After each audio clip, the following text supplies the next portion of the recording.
तुम्हाला माहित आहे, पौर्णिमेची आणि अमावस्येची ऊर्जा इतकी इतकी इतकी पॉवरफुल असते की जगातले सगळे युद्ध पौर्णिमा किंवा अमावस्येलाच होतात.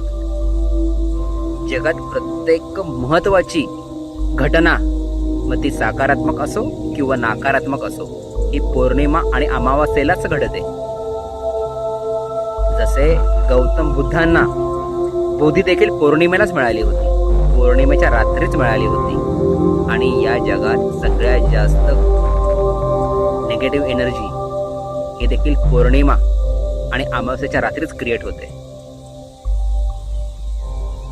अनेक आत्महत्याचे जे प्रकार घडलेत ना, तेही पौर्णिमा आणि अमावस्येलाच घडलेले आहेत.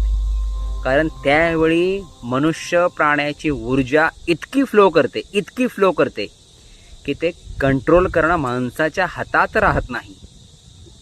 त्याच्यामुळे त्यावेळी ती ऊर्जा आपण कुठल्या ठिकाणी आणि कशाद्वारे परावर्तित करतोय हे खूप महत्त्वाचं असतं. ध्यान साधना, विपश्यना, योग यामधून तुम्ही ती ऊर्जा सकारात्मक सकारात्मक शरीर किंवा स्वतःला डेव्हलपमेंट करण्यासाठी वापरू शकता. त्या दिवशी पुरुष किंवा मनुष्य प्राणी किंवा महिला संभोगासाठीही खूप आक्रमक असतात, कारण की त्यावेळी ऊर्जा खूप फ्लो करते.